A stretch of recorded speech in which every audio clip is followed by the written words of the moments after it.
G'day everyone, Eric here. If you're a long-time follower of the channel, you'll notice that I'm doing a throwback video today. We're talking about cards again, specifically Magic the Gathering. For those of you who subscribed within the last year, this might interest you too, since this is also about Hasbro and is apparently permeating throughout the company. In late October, Wizards of the Coast announced their release schedule for Magic the Gathering during 2025. This took the game's community by surprise, as not only would the game have 6 standard sets over the course of a year instead of the usual 4, but half of them would be universes beyond, what Wizards calls crossover sets.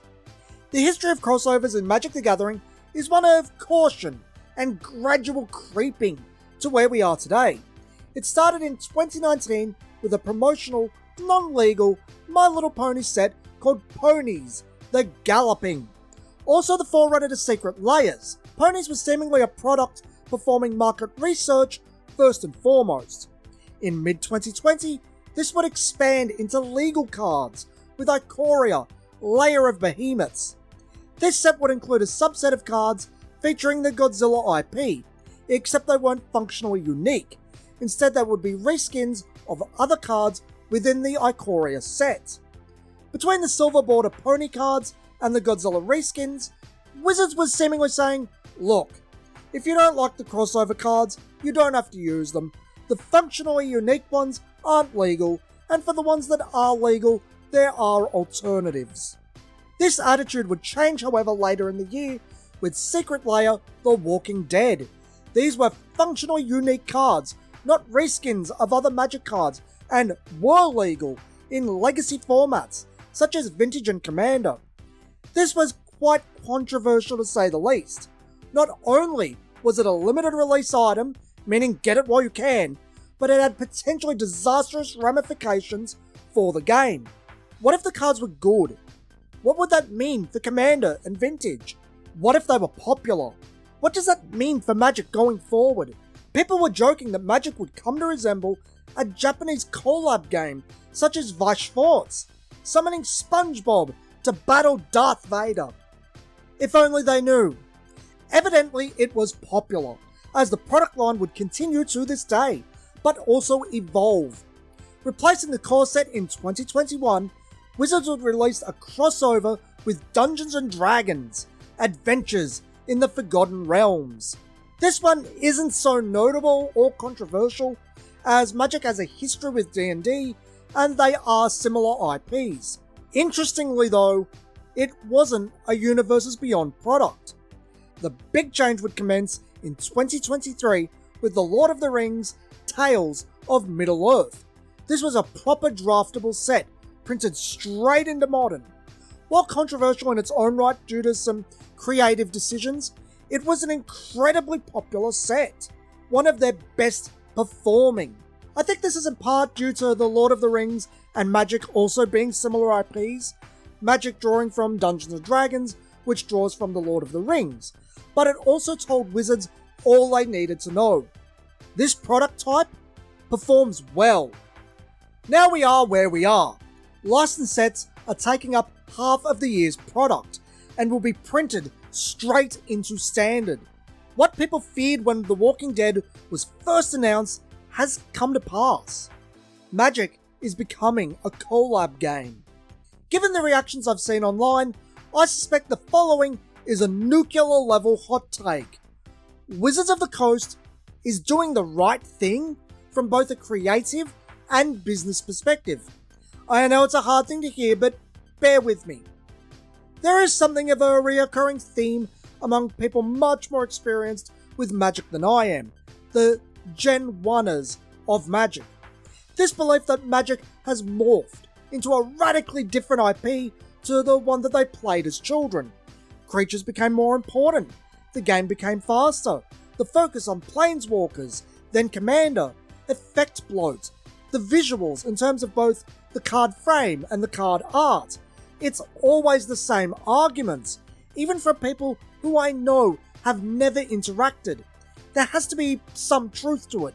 This is what leads people to formats such as Old School, a format that only uses cards from 1993 and 1994, or more prominently, pre-modern, 4th edition through to Scourge, 1995 through to 2003.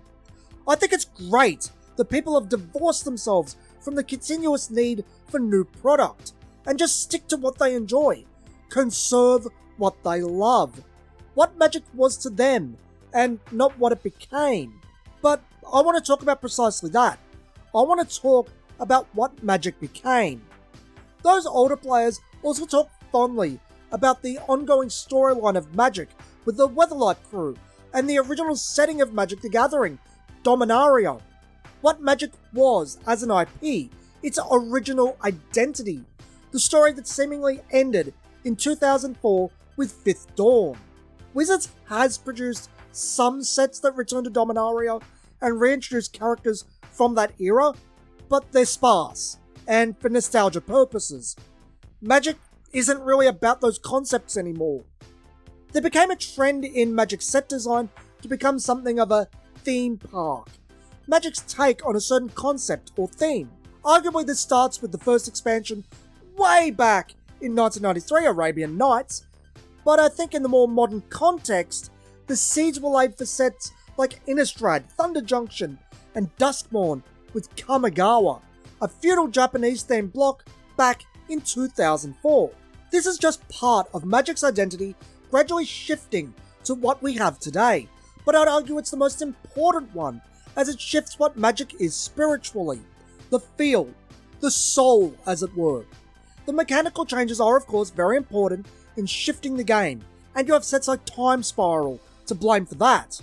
You also have the frame change from 8th edition, and the gradual shift in art direction. But this is more about what Magic is. It became unrecognisable as an IP.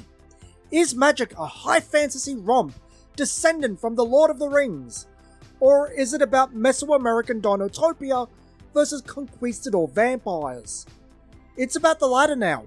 It's about Wild Western witches. It's about steampunk India. It's about knockoff Harry Potter. Magic no longer has a specific feel or tone that can be attributed to it.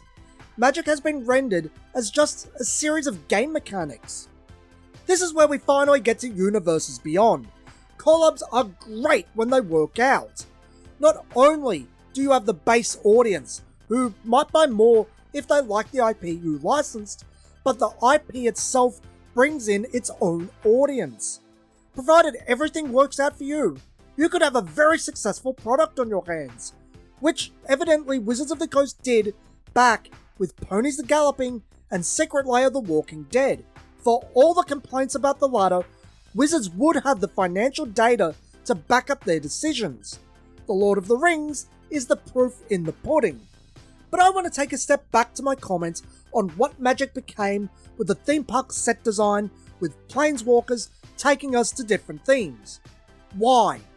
Why did Wizards of the Coast start behaving this way? This is purely speculation on my part, but I do have to wonder if this wasn't a return to Arabian Nights, but running out of ideas for what Magic could be within its original story. It's simply running out of content.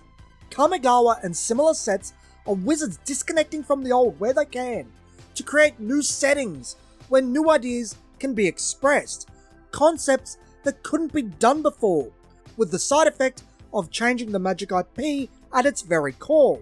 It isn't a massive jump from theme park Magic to Universes Beyond, taking someone else's playground, an audience, building something new, gathering a larger audience. Why bother making up your own take on themes when you can just license something with a built-in audience that will generate a larger amount of sales? It's objectively the correct decision. I think it's very fair to be upset with what Magic has become. Standard has all been but replaced by Commander. I didn't feel the place to mention that, but it's also a factor in how much Magic has changed. This is precisely why I feel formats like Old School and Pre-Modern are so important. They conserve what Magic was. It's an ongoing game that refreshes all the time. The past isn't naturally conserved like a cartoon or toy line. Magic is the format, the cards in it, and the experience, a fleeting moment. But Magic isn't Magic anymore. and it hasn't been for a very long time. Universes Beyond becoming 50% of the product isn't killing Magic. It was already dead. It was gradually put down nearly 2 decades ago. Thanks for indulging me in a throwback video today. It's just something I've been thinking about over the last week and wanted to get out there. If you're interested in toy videos, particularly Hasbro ones, be sure to like and subscribe. It helps out a lot. Till next time, friends, this has been Eric from Toys Down Under, and thanks for watching.